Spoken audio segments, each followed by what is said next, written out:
Mohon maaf, ini fenomena akhir-akhir ini banyak juga ini menimpa sosialita. Tapi kalau kita kritik ini selalu ada pembenaran dalil mereka. Apa itu programnya? Membuat pengajian super eksklusif di hotel. Isinya biasanya perempuan-perempuan. Bayarannya mahal. Masjid kita besar ini nggak laku, harus di ballroom hotel mewah. Rame, dari luar kota Pekanbaru pun pada datang. Bagaimana perangai-perangai yang ini? Ini bukan mau nyalahin ceramahnya loh ya. Kalau ceramah mau di hotel, mau di masjid, mau di aras sekalipun silahkan kalau bisa. Terserahlah kalau mau ceramah itu di mananya. Tidak salah. Buat di hotel itu tidak salah. Cuma di mana letaknya? Bagaimana iblis bekerja di situ? Datanglah perempuan-perempuan. Kebanyakan jamaahnya perempuan soalnya. Pas datang bukan main. Sampai lari.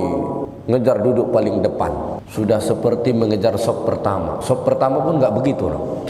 Ada yang sampai bercadar. Pokoknya semua jadi tertutup bagus. Selfie, foto, buat video, nangis. Apa setelah itu? Besoknya kembali ke rutinitas biasanya. Lalu mereka merasa dengan cara ini sudah cukup ini. Udah mantep ini. Padahal tidak ada sedikit pun yang berubah dari kebiasaan. Nggak ada.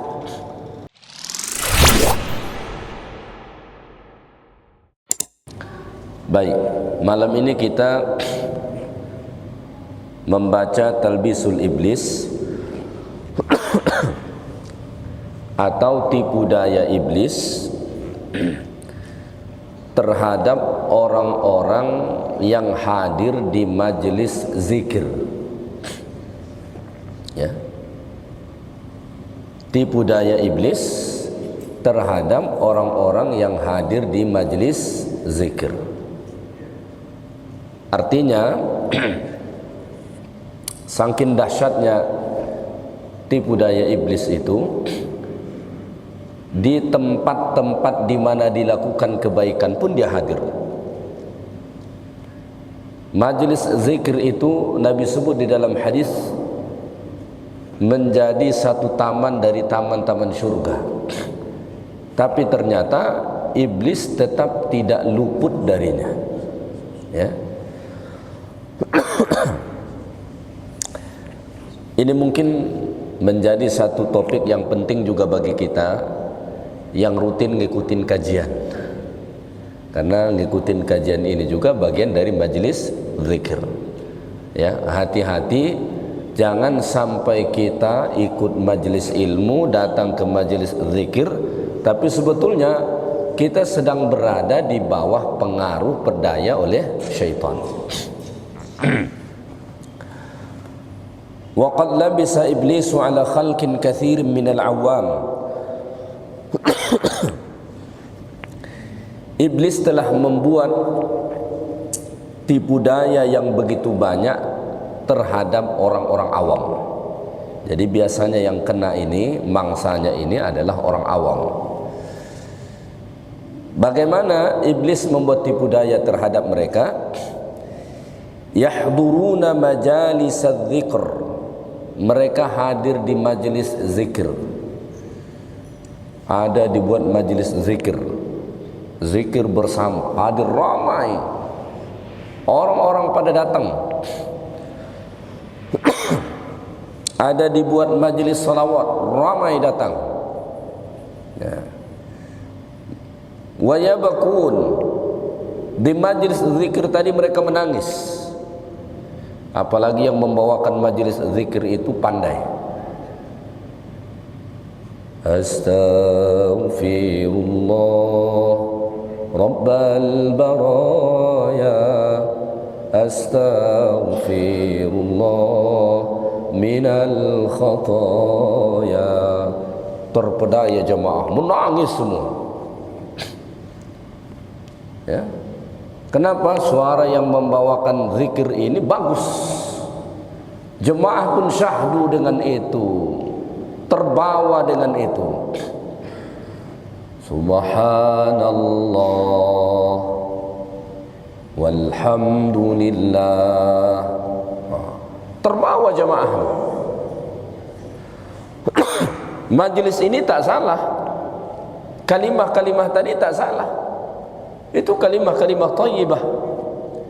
Cuma tanpa disadari sebahagian yang hadir itu jadi diperdaya oleh iblis. Menangis dia di situ. Di mana letak iblis memperdaya mereka? Wa yaktafuna bidzalika, mereka menyangka itu sudah cukup. Dia merasa kalau dia hadir di majelis zikir, menangis dia di sana, ikut dia di sana, itu udah cukup. Padahal annal maqsud, bahwa tujuan dari majelis zikir itu apa? Innama huwal amal, tujuannya adalah beramal. Itu tujuannya. Bukan cuma nangis-nangis di majelis zikir, bukan cuma histeris di majelis zikir, tapi tujuan dari majelis zikir itu bagaimana amal terbentuk setelahnya. Ini mohon maaf juga nih kepada Bapak Ibu yang hadir di majelis ilmu, karena majelis ilmu itu juga bagian daripada majelis zikir. Jangan sampai kita merasa yang penting hadir udah cukup. Tujuan dari majelis ilmu, majelis zikir itu apa? Menghadirkan amal. Maka sukses atau tidaknya kita dalam mengikuti majelis zikir atau majelis ilmu, apa amal yang lahir setelahnya? Gitu. Kalau cuma hadir lalu kita merasa udah cukup dengan itu, mohon maaf, jangan-jangan kita pun sedang berada di bawah perdaya syaitan. Ya.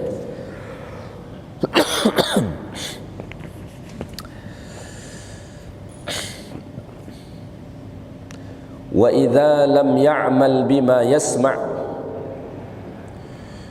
kana ziyadatan fil hujjah alaih. Kalau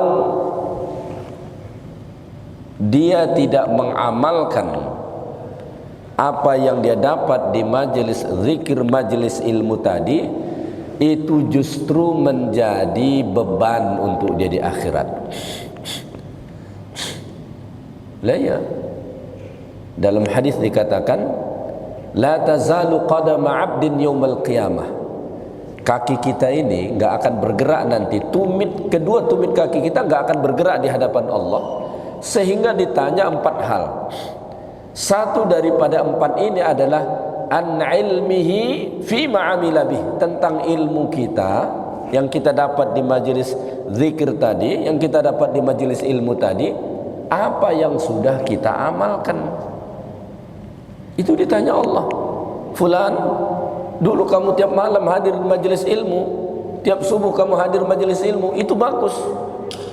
Apa yang sudah kamu amalkan dari setiap majelis ilmu yang kamu hadiri itu? Nah, makanya kita jangan merasa cukup dengan sekedar hadir di majelis ilmu itu atau majelis zikir itu. Dulu ada murid Imam Ghazali. Imam Ghazali punya satu kitab judulnya Ayyuhal Walad, yang berarti wahai anakku tersayang. Sebetulnya kitab ini ditulis Imam Nawawi bukan bertujuan kitab, tapi ada seorang anak murid Imam Ghazali yang sudah lama nyantri dengan Al-Ghazali. Ya, orang zaman dulu nyantri itu nggak pakai tahun, pokoknya sampai benar-benar dia sudah mendapatkan ilmu yang banyak dari kiainya baru dia berhenti. Orang di Jawa sampai sekarang masih mengamalkan itu. Saya ngobrol sama orang dari Jawa, di Jawa itu masih banyak pesantren tanpa ada ijazah, masih banyak. Ngaji kitab aja. Ijazah untuk lanjutan ke S1, S2 nggak ada. Ngaji aja sama kiai, ngaji kitab kuning, ngaji berbagai macam kitab. Berapa lama? Bukan 3 tahun, belas tahun, bahkan ada yang sampai 10 tahun. Ya, kalau Bapak Ibu ngikutin misalnya Gus Baha itu alim, bisa dia satu majelis dengan Profesor Dr. Quraish Shihab. Beliau itu nggak ada S1-nya, nyantri begitu. Di Jawa masih ada, kalau di kita di sini nggak ada. Di sini harus jelas ijazahnya apa. Iya kan? Kita di sini harus jelas ijazahnya apa. Yang penting ijazahnya. Habis nyantri baca kitab kuning pun nggak pandai. Nah itu di santri-santri kita di sini begitu wajahnya sekarang. Kenapa? Kalau kita buat seperti di Jawa itu mungkin tak laku. Orientasi orang di sini pendidikan lanjutan. Nanti S1-nya apa? Bisa nggak nanti kuliah? Nanti prospek pekerjaannya apa gitu. Nah, di Jawa masih banyak pesantren-pesantren yang seperti itu, benar-benar mengkader ulama. Nah, benar-benar mengkader ulama. Nyantri di situ nggak pakai batasan. Ada orang dibatasi 3 tahun, 6 tahun, 7 tahun. Ini nggak ada batasannya. Nyantri mau sampai tua pun dia nyantri terus khidmat sama kiainya. Nah. Dulu-dulu orang begitu. Al-Ghazali itu punya murid udah lama sekali nyantri. Berbagai macam ilmu sudah dipelajari dari Al-Ghazali. Sampai di suatu hari murid ini sudah mau berpisah dengan tuan gurunya, Al-Ghazali rahimahullah. Lalu anak murid beliau ini, santrinya ini ngomong sama Al-Ghazali, "Wahai tuan guru, rasanya sudah begitu banyak aku belajar dengan tuan guru. Sudah begitu banyak ilmu yang tuan guru sampaikan kepadaku. Sekarang aku sudah mau berpisah denganmu. Tolong berikan aku nasihat-nasihat inti dari semua ilmu yang kau ajarkan kepadaku selama ini. Kasih nasihat inti dari semua apa yang sudah engkau ajarkan selama ini, tolong kasih nasihat inti." Itulah kemudian ditulis Al-Ghazali beberapa nasihat yang diawali dengan ayyuhal walad. Makanya kemudian kitab itu menjadi ayyuhal walad. Saya nggak tahu apakah ada dikaji di masjid-masjid di kita di sini, belum ya. Nah, itu karya Al-Ghazali. Salah satu nasihat Al-Ghazali di situ, apa kata Al-Ghazali kepada anak muridnya? "Wahai anakku tersayang, ya, wahai anakku tersayang, semata-mata dengan berilmu itu nggak cukup. Banyak pengetahuanmu itu nggak cukup. Segala sesuatu yang kau ketahui nggak cukup. Karena kalau cukup sekedar berilmu, lalu bagaimana engkau hendak menyahut panggilan Tuhanmu di malam hari? May yastaghfiruni fa'aghfir lahu, man yas'aluni fa'utiyahu." Dalam hadis itu dikatakan setiap malam Allah berseru. Tiap malam. Apa seruan Allah tiap malam? Ada 3. May yastaghfiruni, siapa yang meminta ampun kepadaku sekarang, aku ampunkan dia. Siapa yang meminta kepadaku sekarang, aku perkenankan untuknya. Ya. Siapa yang ada hajat sekarang, aku kabulkan hajat dia.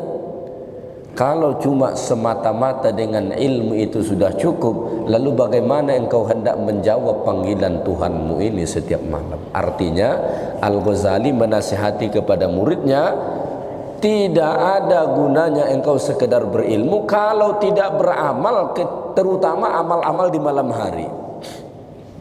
Makanya Nabi sebelum Allah perintahkan berdakwah, apa perintah pertama dari Allah? Ya ayyuhal muzammil qumil laila illa qalila nisfahu aw inqus minhu qalila aw zid alaihi warattilil qur'ana tartila. Amal di malam hari dulu, salat malam jangan tinggal. Ya, jangan tinggal. Itu yang pertama Allah perintahkan ke Nabi. Baru nanti setelah itu, ya ayyuhal muddatsir qum fa'anzir wa rabbaka fakabbir wa thiyabaka fatahhir warrujuza fahjur wa la tamnun tastakthir, sampai seterusnya. Baru datang perintah berdakwah. Nah, ya. Jadi jangan tertipu hadir di majelis zikir, hadir di majelis ilmu, merasa sudah cukup dengan kehadiran itu, atau menangis di majelis zikir itu merasa sudah cukup. Enggak. Ya, enggak cukup. Ya. Kata beliau, wa inni la'arifu khalqan, kata Imam Ibnu Qayyim, sesungguhnya aku mengenal banyak orang, yahdurunal majlis, mereka hadir di majlis zikir, majlis ilmu, hadir mereka di sana, ikut meramaikan. Mundu sinin, bertahun-tahun. Ada kan seperti kunang-kunang, jamaah ini ada seperti kunang-kunang, muncul hilang, muncul hilang, muncul hilang. Itu namanya jamaah kunang-kunang.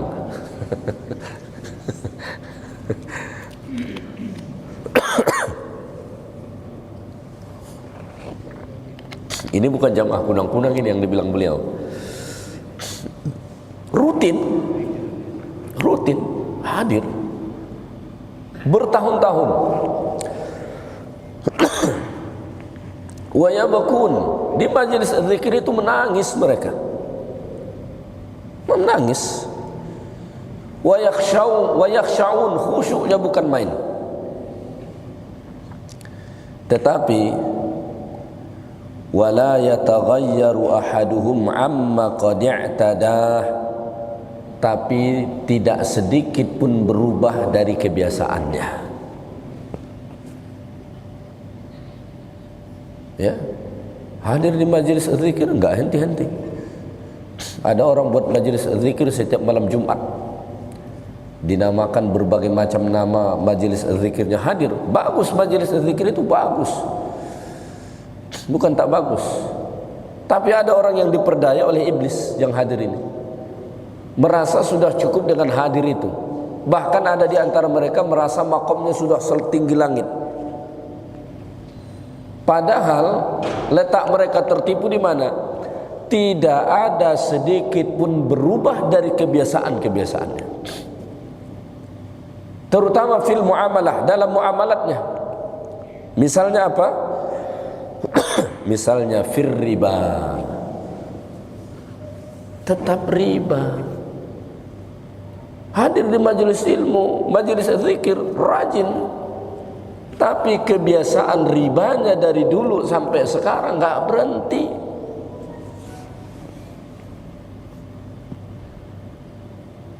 Padahal di majelis ilmu, majelis zikir itu sudah disampaikan bahwasanya riba itu adalah haram. Wa ahallallahu al-bai'a wa harrama riba.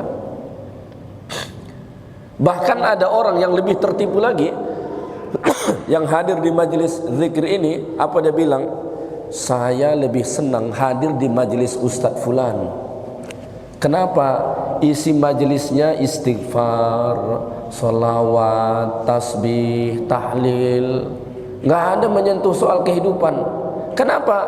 Karena kalau disentuh soal kehidupan dia nggak nyaman, kena dia.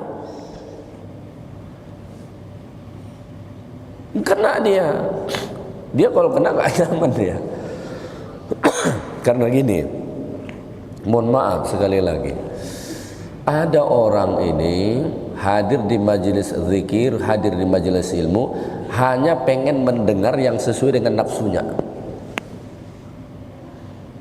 Kalau sesuai dengan nafsunya artinya sesuai dengan dia, suka dia, mantap itu ustaz. Kenapa? Nggak ada kena dia, mantap. Tapi sekali nanti kena, waduh, ustaz ini kok suka nyalahin orang ya. Dia lupa bahwa dakwah itu amar ma'ruf nahi mungkar. Dakwah itu menyuruh kepada hal-hal baik dan melarang dari hal-hal yang mungkar.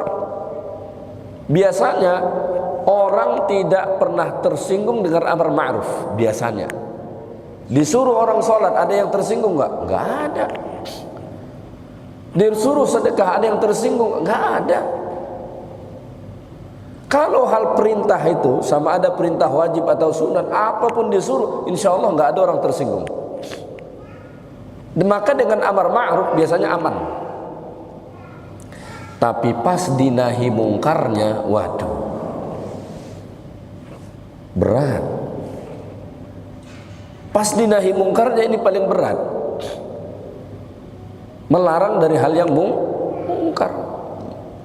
Apalagi saat itu bersentuhan dengan kebiasaannya, berat. Makanya kalau kita melihat dulu Nabi dalam melakukan amar ma'ruf nahi mungkar itu, kalau bentuknya amar ma'ruf perintah, itu cenderung lebih cepat terrealisasi. Kalau bentuknya perintah, aplikasinya cepat. Tapi kalau nahi mungkar lama. Kenapa? Karena memang nahi mungkar itu paling berat. Misalnya dulu minum khamar bagi orang Arab itu sudah mendarah daging. Gak mudah untuk melarang orang dari sesuatu yang sudah melekat dengan mereka.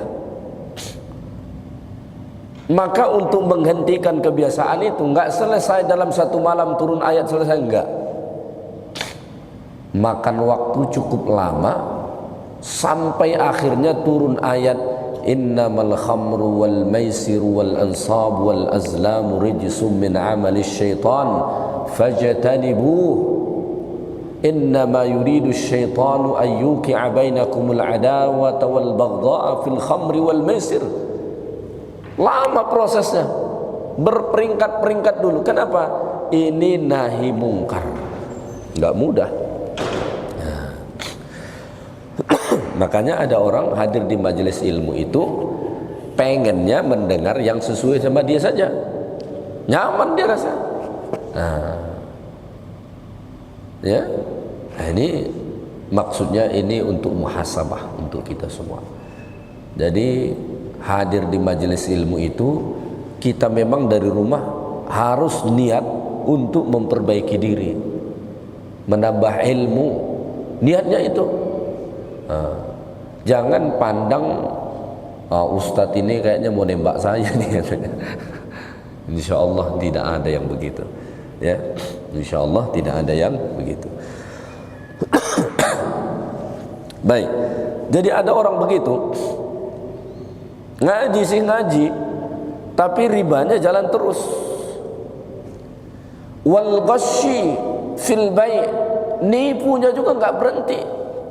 Bener loh, nipunya juga nggak berhenti. Saya berpikir, ketika seseorang sudah jenggotan, celananya kemudian cingkrang, jidatnya mulai tampak hitam, saya berpikir bermuamalat dengan orang ini aman. Pikiran saya. Kenapa? Ini orang sudah ngaji, insya Allah hidupnya udah benar. Ngaji memang, tapi coba bermuamalat, nipu, benar nipu.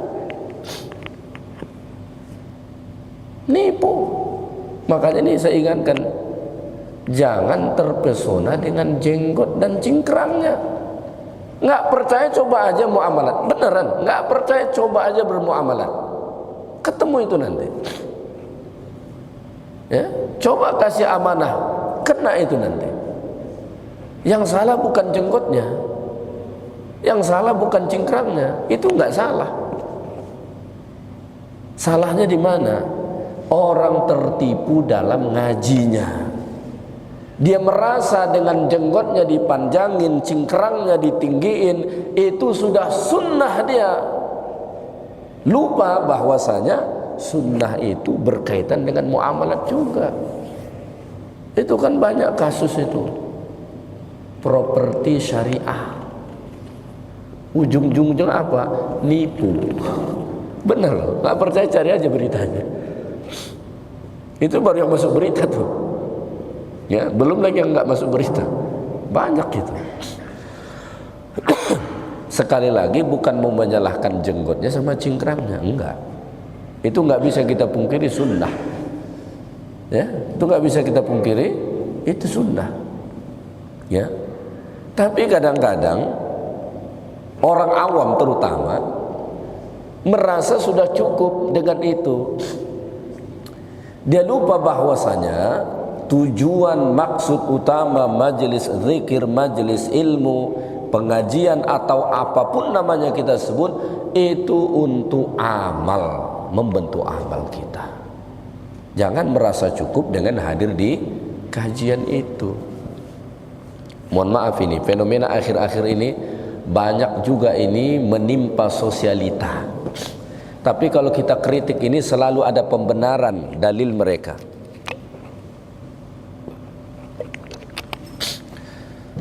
Apa itu programnya? Membuat pengajian super eksklusif di hotel. Isinya biasanya perempuan-perempuan. Ya.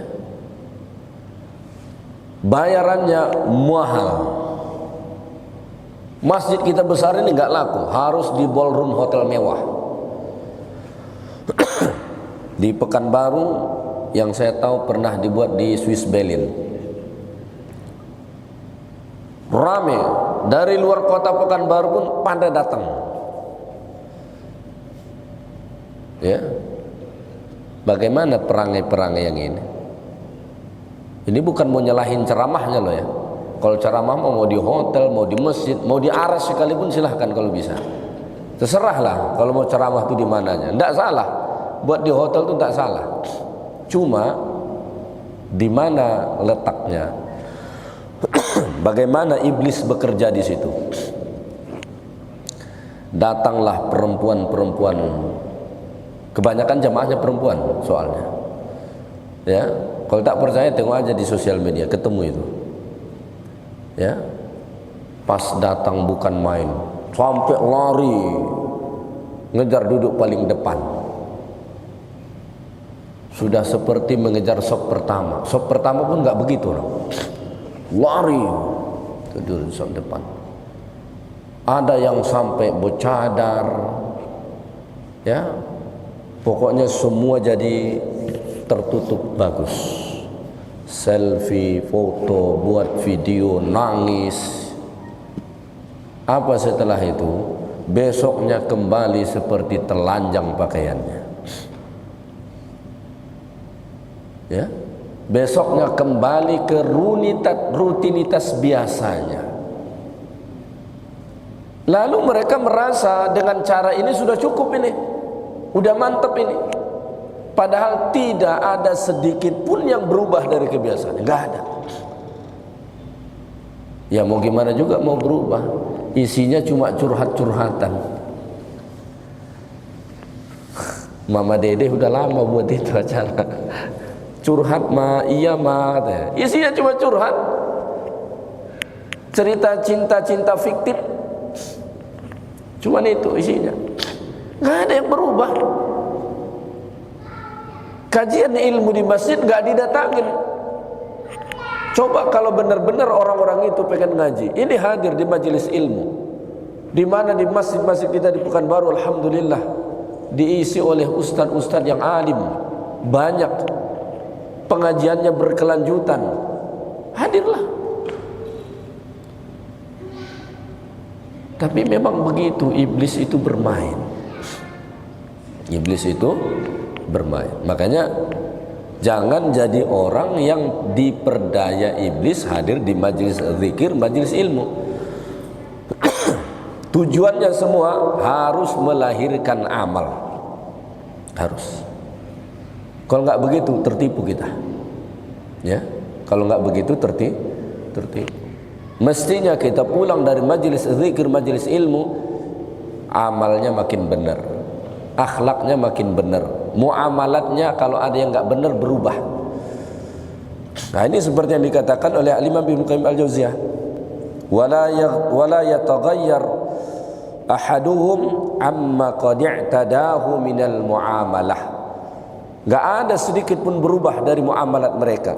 Kariba, misalnya seperti riba, gak ada yang berubah. Bahkan kalau disinggung soal ini justru dia tersinggung. Padahal kita tidak ingin menyinggungnya, cuma Allah Ta'ala yang menyinggungnya. Ya.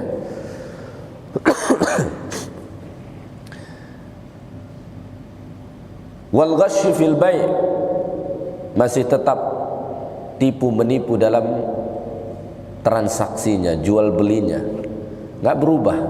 Padahal Nabi mengatakan dalam hadis, man ghasyana falaysa minna, siapa yang menipu itu bukan bagian dari kami. Ya, tapi ada orang tetap nipu. Makanya jangan langsung percaya, ini dalam muamalat konteksnya ya.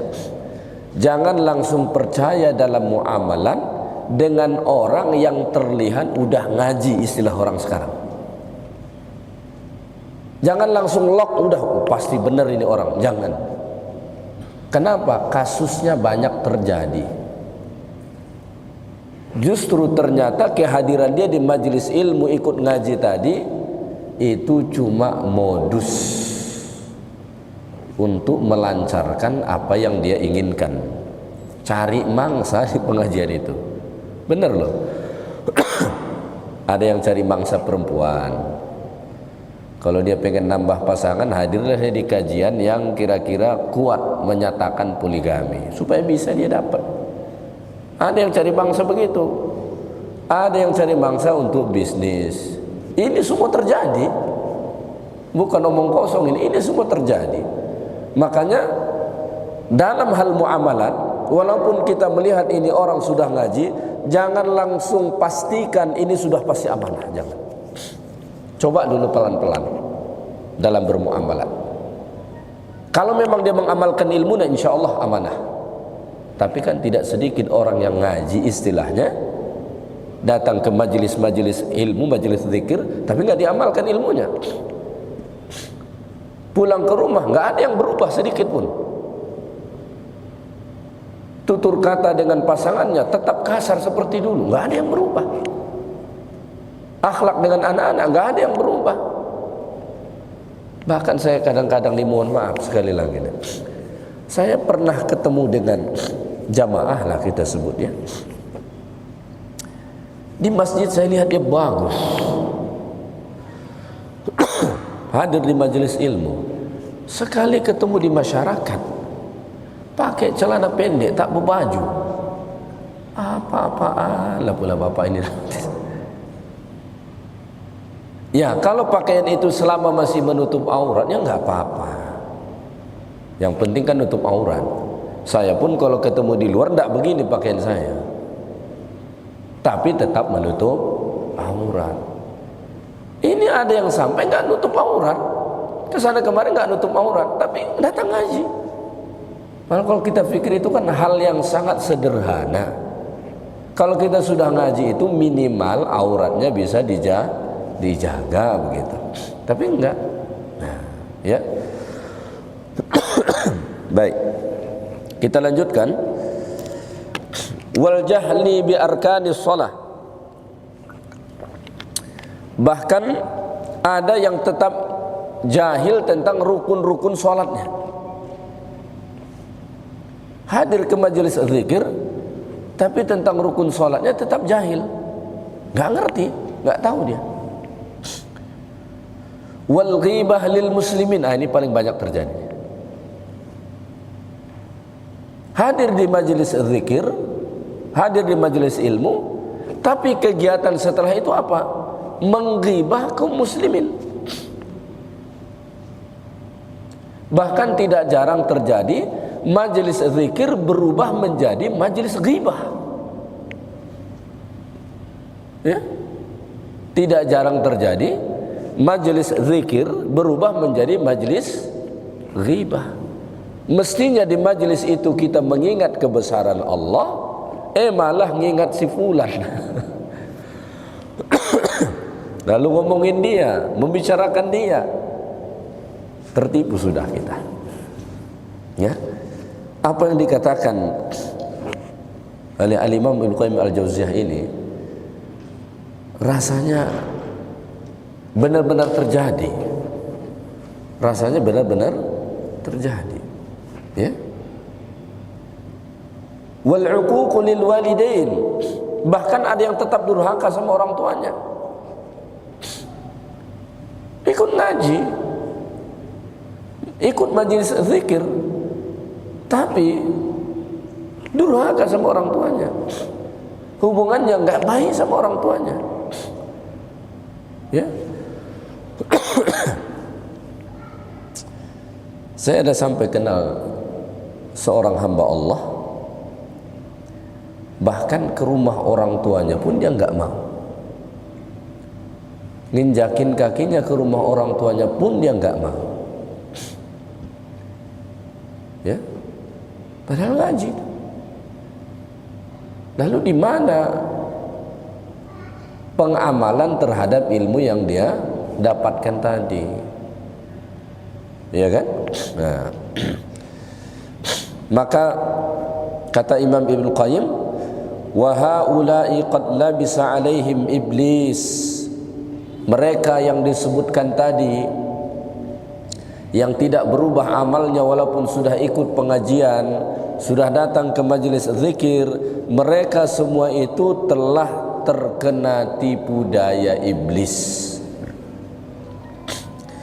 Fa'arahum anna hudural majlis wal buka, maka iblis membuat mereka menganggap hadirnya di majelis ilmu, hadirnya di majelis zikir, menangisnya mereka di sana, ya, itu sudah cukup, tanpa dia beramal lagi, tanpa dia bersungguh-sungguh ibadah lagi. Dia merasa itu sudah cukup. Sebetulnya itu adalah bisikan yang dibuat oleh iblis terhadap mereka.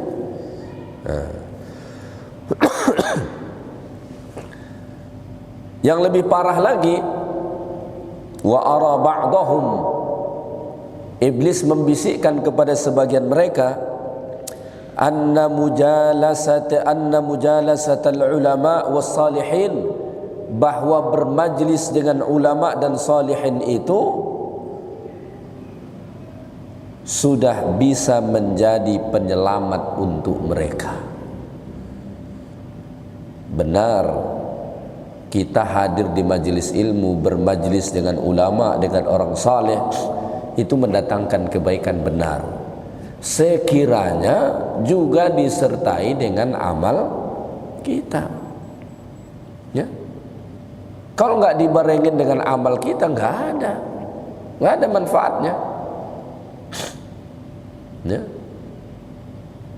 Mengharapkan syafaat, pertolongan dan sebagainya dari orang-orang saleh ini nggak akan kalau tidak disertai dengan amal kita. Makanya para ulama bilang ada 3 syarat supaya kita bisa dapat syafaat. Syarat yang pertama, ada yang ngasih syafaat. Yang ngasih ini bisa nabi, bisa orang soleh, bisa anak kita dengan amal-amal baik mereka. Yang kedua, atas izin Allah. Kalau Allah nggak izin, nabi pun nggak bisa ngasih. Yang ketiga, layak yang menerima itu. Kalau nggak layak, nggak akan. Supaya layak bagaimana? Harus ada tumpangan amal pada dia. Kalau nggak ada tumpangannya, ya gimana?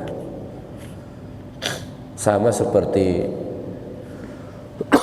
yang dibilang oleh salah seorang tuan guru di Malaysia, sudah almarhum beliau. Beliau ceramah menjelaskan tentang apakah sampai bacaan Yasin atau tidak kepada orang mati. Kata beliau, kita nggak usah membahasnya terlalu jauh, berdalil ke sana, berdalil ke sini. Kata beliau, kalau amal orang yang meninggal tadi nggak ada, mau berapa kali pun dibacain Yasin nggak akan ada gunanya. Lalu beliau buat analogi seperti kita transfer duit ke orang, sedangkan rekening banknya terblokir karena nggak ada saldonya. Kalau kita punya rekening bank nggak ada saldonya, itu lama-lama diblokir oleh bank. Mau sebanyak apapun ditransfer ke situ nggak manfaat sama itu orang. Kenapa? Rekeningnya terblokir. Makanya kita nggak usah membahaskan sampai atau tidak soal bacaan-bacaan tadi. Saat kita hidup, maksimalkan saldo kita. Itu yang paling penting. Saya melihat ada satu video, udah masuk waktu Isya belum? Belum. Saya melihat ada satu video, saya suka dengan video itu. Memang rasanya itu fakta di banyak kampung-kampung lah terutama. Apa dia bilang dalam video itu? Di kampung saya, kalau orang tidak sholat itu dianggap lumrah biasa saja. Nggak datang Jumatan juga dianggap biasa saja. Nggak pernah ikut program-program agama itu dianggap biasa saja. Tapi kalau tidak dibuat tahlilan setelah orang mati, itu dianggap seperti sudah keluar dari agama. Ya banyak itu terjadi di kampung-kampung terutama. Makanya saya bukan orang yang mengatakan bid'ah bacaan Yasin. Saya ikut. Tapi sejauh ini di kampung saya nggak pernah saya ikut. Nggak pernah saya ikut. Ada takziah di kampung nggak pernah saya ikut. Kenapa saya nggak ikut? Bukan karena saya memandang itu bid'ah dan sebagainya, enggak. Biasa takziah ini dibuat setelah Isya kalau di kampung saya, bacaan Yasin ini. Pas sholat Isya saya ke masjid 3 orang. Pas pulang dari masjid itu di rumah ahli bait udah ramai orang ngumpul. Saya nggak mau singgah itu. Apa cerita ini, orang yang belum sholat Isya mau ngirim pahala? Cerita apa itu? Ya? Cerita mabuk itu namanya. Orang belum sholat Isya, jangan-jangan maghrib tadi pun dia nggak sholat. Tapi kalau mau ngirim pahala ini rajinnya bukan pada, entah apakah motivasinya mau ngirim pahala atau memang mau mengenyangkan perut di situ. Karena tradisinya kan begitu. Kalau acara takziah apalagi malam ketiga itu kan biasanya dihidang makanan. Saya sebetulnya enak gak enak saya rasa. Kalau ikutkan nurani saya nggak mau makan. Tapi kalau saya nggak cicipin, takut tersinggung pula tuan rumah. Sebetulnya hukum logika dan agamanya kita yang ngasih makan sama mereka. Jangan repotin orang udah dapat musibah bersedih, ngurus jenazah repot. Kita pula yang numpang makan di situ. Pakai logika kita saja, kesampingkan dulu kebiasaan itu. Pakai hukum logika kita, lebih masuk mana? Mereka siapin makanan untuk kita atau kita siapin makanan untuk mereka? Kita dong. Makanya di zaman Nabi begitu. Ada keluarga sahabat meninggal, Nabi bagi tahu kepada para sahabat, siapin makanan untuk keluarga si fulan. Ini kita nggak usah cerita golongan-golongan soal ini. Makanya ada di satu tempat di Malaysia, dosen saya itu sudah dibudayakan di komplek dia. Dibuat kesepakatan, kalau ada siapapun yang meninggal dunia di sini, kita yang bawain makanan untuk dia. Karena hukum logika dan agama itu lebih masuk ketimbang mereka repot ngurusin makanan, siapin makanan untuk kita. Sudah masuk waktu Isya. Itu saja kajian kita malam ini. Mudah-mudahan bermanfaat. Yang baik dari Allah, yang kurang dari saya. Subhanakallahumma bihamdik, asyhadu an la ilaha illa anta astaghfiruka wa atubu ilaik. Assalamualaikum warahmatullahi wabarakatuh.